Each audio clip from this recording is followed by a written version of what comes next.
નમસ્કાર, શ્રી કેશવ કેળવણી ટ્રસ્ટ સંચાલિત શ્રી સરસ્વતી વિદ્યા મંદિર મહેમદાવાદથી હું ડૉક્ટર નીરવ શાહ. આપણે ધોરણ 10ના વર્ષ 19-20ના વિજ્ઞાન વિષયના પ્રકરણ 5 તત્વોનું આવર્તી વર્ગીકરણ એનો અભ્યાસ કરીએ છીએ. એમાં 5.2 મેન્ડેલિફનું આવર્ત કોષ્ટકની રચના આપણે જોઈ. હવે 5.2.1માં મેન્ડેલિફના આવર્ત કોષ્ટકની ઉપલબ્ધિઓ એટલે એના ફાયદા અને મર્યાદા એ આપણે જોઈએ છે. આ ભાઈએ એની મર્યાદાને પોતાની તાકાત બનાવી દીધી અને નિડરતાપૂર્વક બીજા એવા તત્વોનું નામ દઈ દીધું અને એ તત્વોના નામકરણમાં એ જ સમૂહના એટલે એ જે સમૂહનું તત્વ હોય એ જ સમૂહના એનાથી પહેલા આવતા જે તત્વો હતા એ તત્વના નામમાં સંસ્કૃત શબ્દ એકા એટલે કે એક પૂર્વક લગાવીને કરી નાખ્યું. બરાબર. તો આપણું સંસ્કૃત એ રશિયનોને મદદ કરતું હતું. બરાબર. ઉદાહરણ તરીકે પછી શોધાયેલ બરાબર. એટલે મેન્ડેલિફના આવર્ત કોષ્ટક પછી એ જે શોધાયા હતા એ કયા કયા તત્વો હતા? તો આ રહ્યા: સ્કેન્ડિયમ, ગેલિયમ અને જર્મેનિયમ. એના ગુણધર્મો એ ક્રમશઃ કોને સમાન હતા? તો કે સ્કેન્ડિયમના જે ગુણધર્મો હતા ને એ બોરોન જેવા હતા, એકા બોરોન. બરાબર. ગેલિયમના જે ગુણધર્મો હતા ને એ એકા એલ્યુમિનિયમ અને જર્મેનિયમના જે ગુણધર્મો હતા એ એકા સિલિકોન જેવા હતા.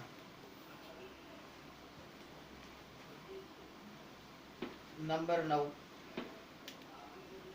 હવે મેન્ડેલિફ દ્વારા આગાહી કરાયેલ એકા એલ્યુમિનિયમ એ પછીથી શોધાયેલ અને એકા એલ્યુમિનિયમનું સ્થાન મેળવેલ ગેલિયમના ગુણધર્મો એ કોષ્ટક 5.5માં દર્શાવેલ છે.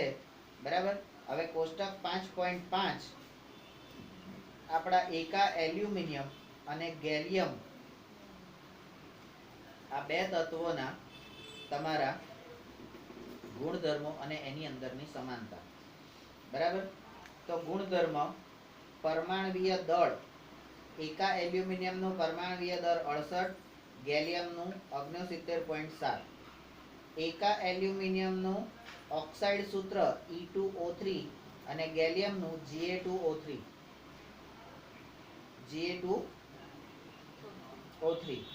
એકા એલ્યુમિનિયમનું ક્લોરાઇડ સૂત્ર ECl3 અને ગેલિયમનું ક્લોરાઇડ સૂત્ર GaCl3. બરાબર. તો આ રીતે એલ્યુમિનિયમ અને ગેલિયમના ગુણધર્મો આપણે અહીંયા ચકાસ્યા. તો આને આપણે નંબર 10 કહીશું. હવે નંબર 11. તે મેન્ડેલિફના આવર્ત કોષ્ટકની સત્યતા તથા ઉપયોગિતાનો સબળ પુરાવો પૂરો પાડે છે કે ભાઈ આ મેન્ડેલિફ ભાઈએ જે ગપ્પા ઠોક્યા હતા ને એ પણ સાચા જ હતા. બરાબર. અને આપણે પણ ઘણી વખત ગપ્પા ઠોકે તો સાચું પડી જતું હોય, પણ એવું વારંવાર થાય, દરેક વખત એવું થાય તો એને ગપ્પુ કહેવાય. એને શું કહેવાય? આગાહી કહેવાય. અને આગાહી કેવી રીતે કરવાની? નિડરતાપૂર્વક. બરાબર. અમે વર્ષથી એમ શરૂઆતથી એમ કહી દે તમારે બેચનું આવું જ પરિણામ આવશે અને આટલા જ આવશે. બરાબર. અને એ જ રીતે હોય છે. તો મેન્ડેલિફની આવર્ત કોષ્ટકની સત્યતા અને ઉપયોગિતાના સબળ પુરાવા. તેનાથી વિશેષ મેન્ડેલિફની અભિધારણાની અસાધારણ સફળતા એ હતી. બરાબર. એમણે જે આગાહીઓ કરી હતી, આવું થશે, આવું હોઈ શકે, એ જે ધારણાઓ હતી એની પણ સફળતા, એ અસાધારણ સફળતા હતી. એને સલાહ કીધું નાચું જ પડ્યું. બરાબર. તો એ અસાધારણ સફળતા એ હતી શું? તો કે રસાયણશાસ્ત્રીઓએ તેમના આવર્ત કોષ્ટકનો માત્ર સ્વીકાર જ ન કર્યો, પરંતુ તે ખ્યાલ અને જેના પર એ ધારણા આધારિત હતી તેમને સર્જનહાર માન્યા. બરાબર. એમને સર્જનહાર માન્યા. બરાબર. તો અહીંયા આગળ અમે 2013 થી અત્યાર સુધીમાં કેટલાક વિશિષ્ટ વ્યક્તિત્વો એનું અમે સર્જન કર્યું છે, બરાબર. અને જે તમને ગમે ત્યાં દ્રષ્ટિગોચર થાય જ છે, બરાબર. પણ એ જોવા માટે તમારી પાસે દ્રષ્ટિકોણ હોવો જોઈએ, બરાબર. કે ગુરુજી અમારી પાસે તો તમે કાલ કીધું હતું ને એવો કાટકોણ છે, પછી થોડો લઘુ કોણ છે, બાકી હવે દ્રષ્ટિકોણ કઈથી લાવીએ? તો કઈ નહીં, દ્રષ્ટિ દીદી જોડે જવા દે ને લીટા પાડ્યા વગરની. તો સર્જનહાર માન્યા, બરાબર. જ્યારે તમે કંઈક નવું કરવાની તાકાત ધરાવો છો ને તમે કરીને બતાવો છો તો જ તમે સર્જનહાર બનો છો, બરાબર. નહીં તો સર્જનહાર બનતા નથી, બરાબર. અમે ઘણા લોકોને એવું કહીએ કે તમારે આ બનવાનું છે ને અમે એ બનાવવા માટે તમને તૈયાર કરીએ, તમે જ્યારે બનો ત્યારે અમે સર્જનહાર કહેવાય, બરાબર. નિષ્ક્રિય વાયુ જેવા કે હિલિયમ અને નિયોન અને આર્ગોન, આ બધા કોણ છે? નિષ્ક્રિય વાયુ છે. હિલિયમ, નિયોન અને આર્ગોન, બરાબર. અગાઉ પણ અનેક સંદર્ભોમાં એનો ઉપયોગ થતો હતો, પરંતુ આ વાયુઓની શોધ ઘણી મોડી થઈ હતી. આ વાયુની શોધ ઘણી મોડી થઈ હતી. કારણ શું? કે તે નિષ્ક્રિય હતા અને વાતાવરણમાં તેમનું પ્રમાણ બહુ જ ઓછું હતું. મેન્ડેલિફના આવર્ત કોષ્ટકની એક વિશેષતા એ પણ છે કે જ્યારે આ વાયુઓની શોધ થઈ ત્યારે અગાઉની શ્રેણી એટલે કે વ્યવસ્થા એટલે કે ગોઠવણીને ખલેલ પહોંચાડ્યા વગર તેને નવા સમૂહમાં રાખવામાં આવ્યા, બરાબર. અહીંયા આગળ આપણે અમુક એવા તત્વો હશે કે જેને આપણે આ લોકોએ કયા કયા કીધા છે? તો AR, Ne અને He, બરાબર. તો એને અલગ સમૂહમાં રાખેલા હશે. છે ક્યાંય He? આના પછી શોધાયા છે, બરાબર. તો એનો સમૂહ અલગ પાડી દીધો. 5.2.2 મેન્ડેલિફના વર્ગીકરણની મર્યાદાઓ. હવે તમારા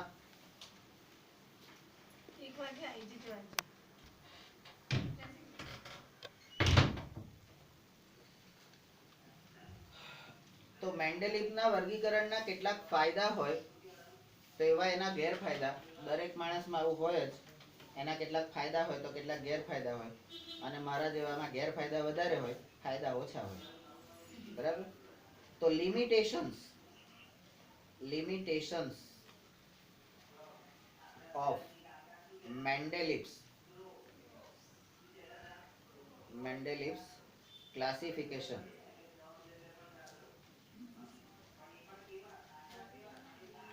અહીંયા તમે આ શબ્દોને જરી ધ્યાન પર રાખો.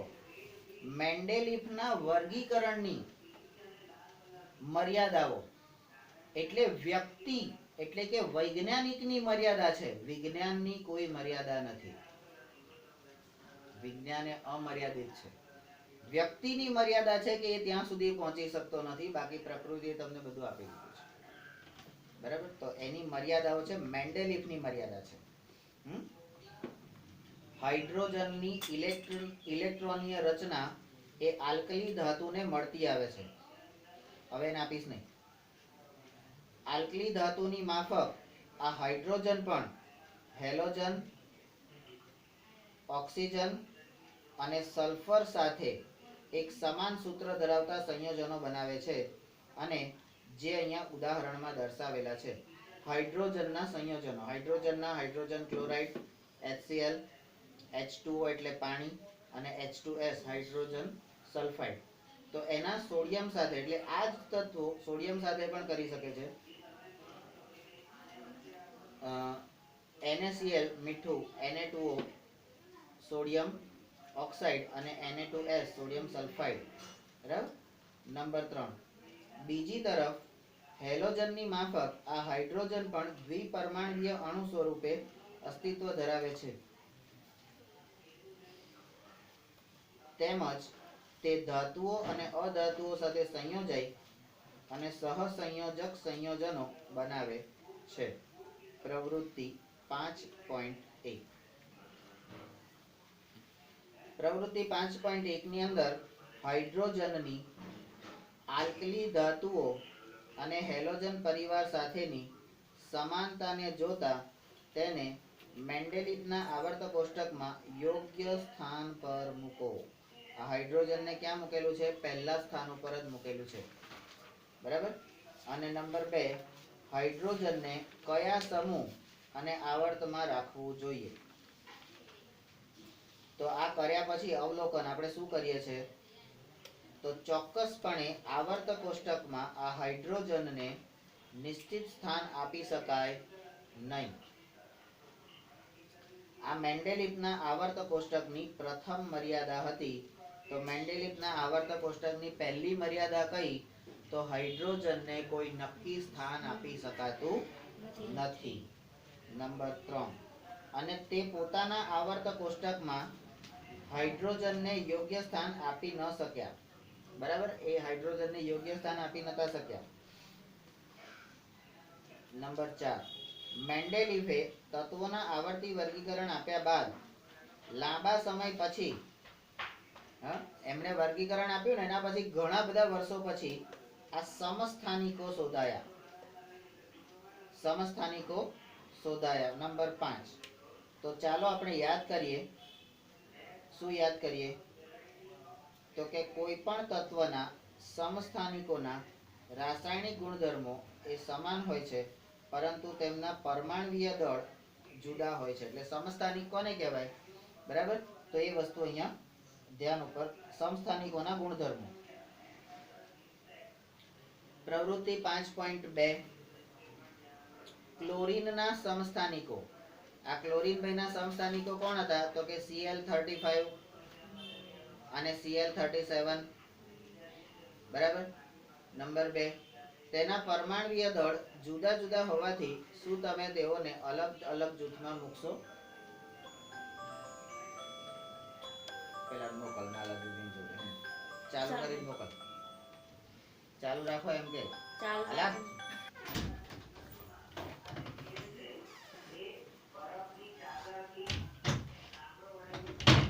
અથવા તેમના રાસાયણિક ગુણધર્મો સમાન હોવાથી તમે તેમને એક જ સ્થાન ઉપર રાખશો. શું કરશો? અલગ અલગ રાખશો કે એક જ સ્થાન ઉપર રાખશો?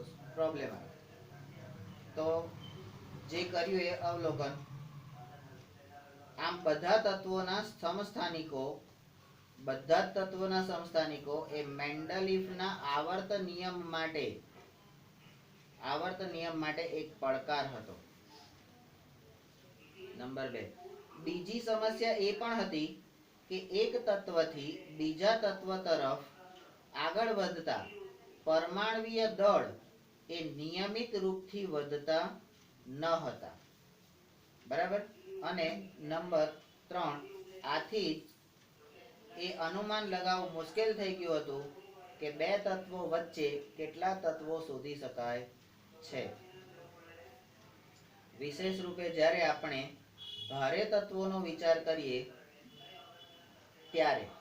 બરાબર, કારણ કે ન્યુલેન્ડના અષ્ટકના નિયમથી માત્ર હલકા તત્વો જ શોધી શકાતા હતા. એની મર્યાદા હતી. તો મેન્ડેલિફથી ભારે તત્વો શોધી શકાવા જોઈએ ને. તો જ્યારે ભારે તત્વોનો આપણે વિચાર કરીએ ત્યારે બે તત્વો વચ્ચે કેટલા તત્વો બીજા હશે એનો અંદાજ આવતો નતો. તો આ ભાઈની મર્યાદાઓ કઈ કઈ હતી? તો કે ભાઈ હાઇડ્રોજનને ચોક્કસ નામ નતું આપ્યું, એટલે સ્થાન નતું આપ્યું.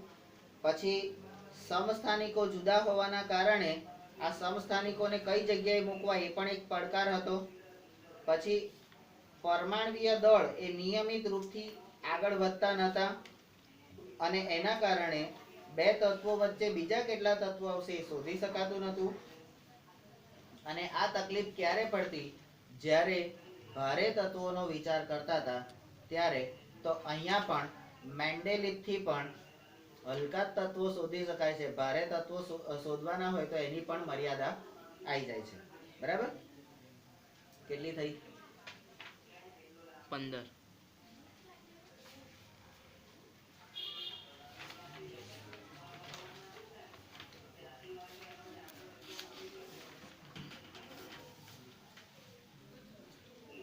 5.3 અવ્યવસ્થિતમાંથી વ્યવસ્થિત કરવું. હવે આવ્યું આધુનિક આવર્ત કોષ્ટક. Making order out of chaos.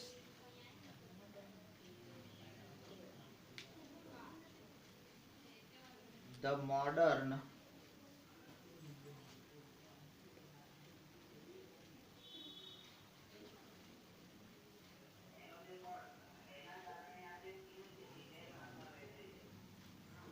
periodic table.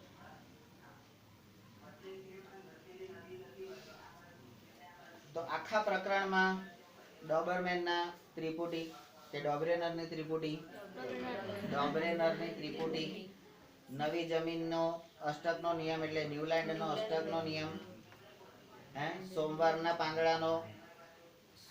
પાંદડાનું આવર્ત કોષ્ટક એટલે મેન્ડેલિફનું આવર્ત કોષ્ટક, અને હવે આવ્યું આધુનિક આવર્ત કોષ્ટક. એટલે હવે આ આધુનિક આવર્ત કોષ્ટકમાં તત્વોની સંખ્યા એ વધારે હશે.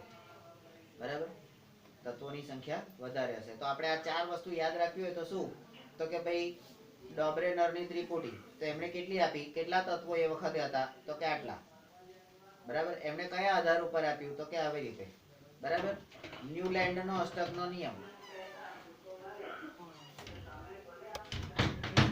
બરાબર.